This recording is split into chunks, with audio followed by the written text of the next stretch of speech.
اعوذ باللہ من الشیطان الرجیم بسم اللہ الرحمن الرحیم سے اللہ تعالیٰ نے بہت ہی عمدہ انداز میں، سوال کے انداز میں، نحن خلقناکم فلولا تصدقون، ہم نے تمہیں پیدا کیا تو کیا ہو گیا ہے تمہیں، کیوں نہیں تصدیق کرتے، کیوں نہیں مانتے کہ ہم دوبارہ بھی پیدا کر سکتے ہیں، کیوں تمہیں اس میں تعجب ہے، استبعاد کیوں نظر آتا ہے؟ نحن خلقناکم، ہم نے تمہیں پیدا کیا، فلولا تصدقون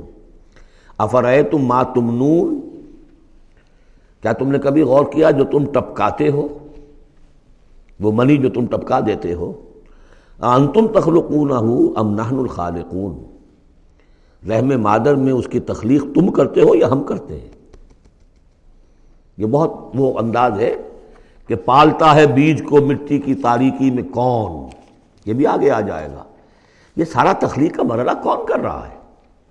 جو ہم پڑھ چکے ہیں کہ 3 پردوں کے اندر وہ اللہ تخلیق کر رہا ہے،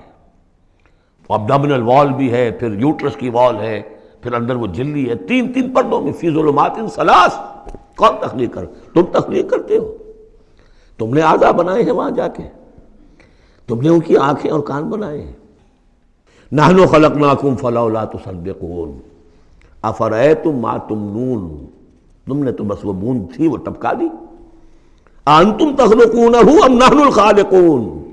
تم اسے بناتے ہو، تخلیق کرتے ہو مختلف مراحل سے، نطفہ اور علقہ اور مضغہ، یہ سب کچھ تم کرتے ہو یا ہم کرتے ہیں؟ اس کا جواب سکھایا ہے، جہاں بھی یہ سوال آئے اس کا جواب دیجئے فوراً، بل انت یا رب، پروردگار تو کرتا ہے، ہم نہیں کرتے۔ یہ ساری کاریگری، صنائی، مصوری، خلاقی، یہ سب تیری ہے۔ نحن خلقناکم فلولا تصدقون ارأیتم ما تمنون انتم تخلقونہ ام نحن الخالقون نحن قدرنا بینکم الموت وما نحن بمسبوقین۔ یہ آیت بھی مشکلات القرآن میں سے ہے، بہرحال اس کی ایک توجیہ جو میری سمجھ میں آئی ہے وہ میں عرض کر رہا ہوں۔ ہم نے تمہارے مابین موت کو ٹھہرا دیا ہے اور ہم نہیں ہیں عاجز آنے والے۔ تمہارے مابین موت سے کیا مراد ہے؟ یہ جو 2 زندگیاں ہمیں ملیں گی، ایک زندگی اس دنیا میں ہے، اس میں ایک جسم ہے ہمارے پاس، اس کے ساتھ ہم زندہ ہیں۔ موت پر یہ جسم مٹی میں چلا جائے گا، لیکن وہ جان اور روح، اس کے لیے موت نہیں ہے۔ پھر آخرت میں اٹھایا جائے گا تو پھر ایک ہمیں جسم دیا جائے گا۔ گویا کہ ویسے شعور تو ہمارا ہی ہے، وہی ہمارا شعور چلے گا، کنٹینیوٹی آف کانشسنس، وہ تو روح اور جان کے ساتھ ہے جو منتقل ہو رہی ہے، جسم جو ہے وہ نیا ملے گا۔ یہ 2 جو تمہاری زندگی کے ادوار ہیں، اس کے مابین ہم نے ایک وقفہ ڈالا ہوا ہے، یہ موت کا۔ ہم نے یہ دیدار سے حائل کر دی ہے، یہ تم ہی ہو، ادھر بھی تم ہو ادھر بھی تم ہو، موت کے اس سرحد پر بھی تم ہو ادھر بھی تم ہو، روح وہی ہوگی، جان وہی ہوگی، البتہ اس کے جسم جو ہے علیحدہ دیے جائیں گے۔ موت ایک زندگی کا وقفہ ہے، یعنی آگے بڑھیں گے دم لے کر۔ لیکن اس میں جو اصل بات سمجھنے کی ہے، جو میں نے اس سے پہلے بھی عرض کی ہے، اور یہاں اس کو اچھی طرح سمجھ لیجیے، بہت واضح ہو کر یہ بات آ رہی ہے کہ جو آخرت میں ہمیں جسم ملے گا وہ بعین ہی یہ نہیں ہوگا۔ یہ جسم تو اس زندگی میں بھی وہی نہیں رہتا، بدل رہا ہے، مسلسل بدل رہا ہے، کنٹینیوس چینج میں ہے۔ یہ میرے خون کے خلیات ارب ارب آج ختم ہو چکے ہیں، نئے پیدا ہو چکے ہیں، کل وہ ختم ہو چکے ہیں، نئے آ جائیں گے۔ It's a continuous process. ہماری کھال کے اوپر سے جھلی پھسلتی رہتی ہے اور بنتے رہتے ہیں، ناخن کٹتے رہتے ہیں اور بنتے ہیں وہ ناخن جو ہیں۔ تو جو ہمیں پیدا کیا جائے گا تو بعین ہی کون سا جسم ہوگا؟ میرا 40 برس کی عمر کا جسم ہوگا یا 60 برس کی عمر کا جسم ہوگا یا 20 برس کی عمر کا جو جسم تھا وہ ہوگا؟ کون سا جسم ہوگا؟ تو جسم یہ نہیں ہے، جسم اور ہوگا،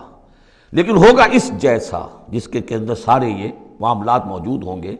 اور یہ کہ اس کے اندر جو جان اب دوبارہ ڈالی جائے گی اس جسم کے ساتھ، جو ملحق کی جائے گی، وہ اپنے اس شعور ذات کے ساتھ، وہی شعور ذات جو ہے وہ منتقل ہو جائے گا۔ تو نحن قدرنا بینکم الموت، گویا کہ ہم نے تمہاری 2 زندگیوں کے مابین موت کا پردہ حائل کیا ہوا ہے۔ وما نحن بمسبوقین، اور ہم اس سے عاجز نہیں ہیں، الا نبدل امثالکم، ہم تم جیسے وجود پھر پیدا کر دیں، تمہارے جیسے امثال۔ اور یہ بات قرآن مجید میں 3 جگہ آ چکی ہے، سورہ دہر میں تو اب آگے آئے گی، نحن خلقناہم وشددنا اسرہم واذا شئنا بدلنا امثالہم تبدیلا، امثال کا لفظ آتا ہے۔ اس سے پہلے ہم پڑھ چکے ہیں سورہ بنی اسرائیل میں، اولم یروا ان اللہ الذی خلق السماوات والارض قادر علی ان یخلق مثلہم، اور سورہ یاسین میں آ چکا ہے اولیس الذی خلق السماوات والارض بقادر علی ان یخلق مثلہم۔ تو ہمارے جیسے جسم ہوں گے وہ، لیکن اس میں وہ روح اور جان منتقل جب ہو جائے گی تو اس کا شعور، وہ یادداشت میں نے کیا کیا تھا، وہ اس کی کنٹینیوٹی ہے۔ جیسے اب بھی میرا شعور ذات جو ہے وہ کنٹینیوس ہے، وہ تو وہی ہے جو 20 برس پہلے تھا، وہی اب بھی ہے، لیکن میرے جسم کے اندر تو نہ معلوم کتنے تغیرات آ چکے ہیں۔ الا نبدل امثالکم وننشئکم فیما لا تعلمون، اور ہم تمہیں اٹھا دیں اس تخلیق میں جسے تم جانتے نہیں ہو، اب نہیں جان سکتے تم، اس میں اٹھا دیں گے تمہیں، یا اس عالم میں اٹھا کھڑا کریں گے جس سے تم واقف نہیں ہو، عالم آخرہ میں۔ وَلَقَدْ عَلِمْتُمُ النَّشْأَةَ الْأُولَىٰ، تمہارے علم میں ہے پہلی مرتبہ کا اٹھان، تمہیں معلوم ہے، تمہارے مٹی کے اجزاء ہیں، سلالۃ من ماء مہین، اس پر جیسا کہ میں عرض کر چکا ہوں کہ ذروہ سلام جو چوٹی ہے قرآن کی وہ ہے کہ جو سورہ مومنون میں آیا ہے، وَلَقَدْ خَلَقْنَا الْإِنسَانَ مِنْ سُلَالَةٍ مِّن طِينٍ ثُمَّ جَعَلْنَاهُ نُطْفَةً فِي قَرَارٍ مَّكِينٍ ثُمَّ خَلَقْنَا النُّطْفَةَ عَلَقَةً فَخَلَقْنَا الْعَلَقَةَ مُضْغَةً فَخَلَقْنَا الْمُضْغَةَ عِظَامًا فَكَسَوْنَا الْعِظَامَ لَحْمًا ثُمَّ أَنشَأْنَاهُ خَلْقًا آخَرَ فَتَبَارَكَ اللَّهُ أَحْسَنُ الْخَالِقِينَ۔ تو اے انسانوں تم اس کو تو جانتے ہو، وَلَقَدْ عَلِمْتُمُ النَّشْأَةَ الْأُولَىٰ، ہم نے پہلی مرتبہ جو تمہیں اٹھایا جانتے ہو کہ نہیں، فَلَوْلَا تَذَكَّرُونَ، تو کیوں نہیں عقل سے کام لیتے، کیوں نہیں نصیحت اخذ کرتے، کیوں نہیں سمجھتے کہ جس اللہ نے پیدا کیا تھا وہ ابھی تمہارا ہم جیسی پیدا کر سکتا ہے۔ اب آگے چلیے، اللہ کی خلاقی کا ایک اور میدان، افرأیتم ما تحرثون، تم نے کبھی غور کیا جو یہ بیج تم ڈال کے آ جاتے ہو، دبا کر آ جاتے ہو کھیتوں میں، انتم تزرعونہ ام نحن الزارعون، کیا تم اگاتے ہو انہیں یا ہم ہیں اگانے والے، بل انت یا رب، کہیے نہیں اے اللہ تو اگانے والا ہے۔ پالتا ہے بیج کو مٹی کے تاریکے میں کون دریاؤں کی موجوں سے اٹھاتا ہے سحاب، کون لایا کھینچ کر پچھم سے بادے سازگار، خاک یہ کس کی ہے، کس کا ہے یہ نور آفتاب، کس نے بھر دی موتیوں سے خوشہ گندم کی جیب، موسموں کو کس نے سکھلائی ہے یہ خوئے انقلاب، یہ کس کا نظام ہے، دے خدایا یہ زمیں تیری نہیں تیرے آبا کی نہیں تیری نہیں، یہ زمین اللہ کی ہے، اس میں جو کچھ بن رہا ہے اللہ کی کاریگری ہے۔ افرأیتم ما تحرثون، تم جو بوتے ہو کبھی سوچا تم نے، انتم تزرعونہ ام نحن الزارعون، کیا تم اگاتے ہو اس کو یا ہم اگاتے ہیں، بل انت یا رب لو نشاء لجعلناہ حطاما، ہم چاہے تو تمہاری کھیتی کو چورا چورا کر دیں،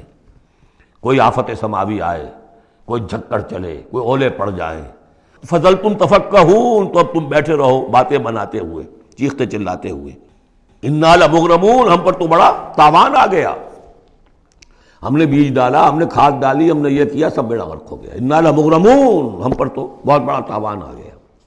بل نحن محرومون، بلکہ ہم تو محروم ہو کر رہ گئے۔ افرأیتم الماء الذی تشربون، کبھی تم نے غور کیا وہ پانی جو تم پیتے ہو، انتم انزلتموہ من المزن ام نحن المنزلون، کیا بادلوں سے تم نے اسے اتارا ہے، برسایا ہے، یا ہم ہیں برسانے والے، بل انت یا رب، یقیناً اے پروردگار تو ہے اتارنے والا۔ لو نشاء جعلناہ اجاجا، اگر ہم چاہیں تو اسے کڑوا کر دیں، فلولا تشکرون، تو کیوں شکر نہیں کرتے۔ افرأیتم النار التی تورون، کبھی تم نے سوچا وہ آگ جو تم جلاتے ہو روشن کرتے ہو، انتم انشأتم شجرتها ام نحن المنشئون، کیا اس کے درخت کو تم نے بنایا ہے، اٹھایا ہے، اگایا ہے، یا ہمیں اگانے والے، بل انت یار۔ اب دیکھیے یہ اسلوب پورے قرآن میں اور کہیں نہیں، یہ سوال یہ جواب۔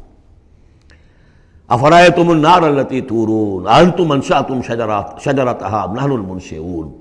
نحن جعلناها تذکرۃ ومتاعا للمقوین، ہم نے بنا دیا اس کو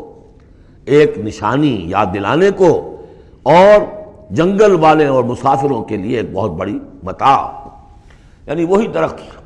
جیسا کہ میں نے پہلے عرض کیا تھا کہ بعض صحراؤں میں ایسے درخت ہوتے ہیں کہ جن کو رگڑنے سے جن کی شاخوں کو آگ پیدا ہو جاتی ہے۔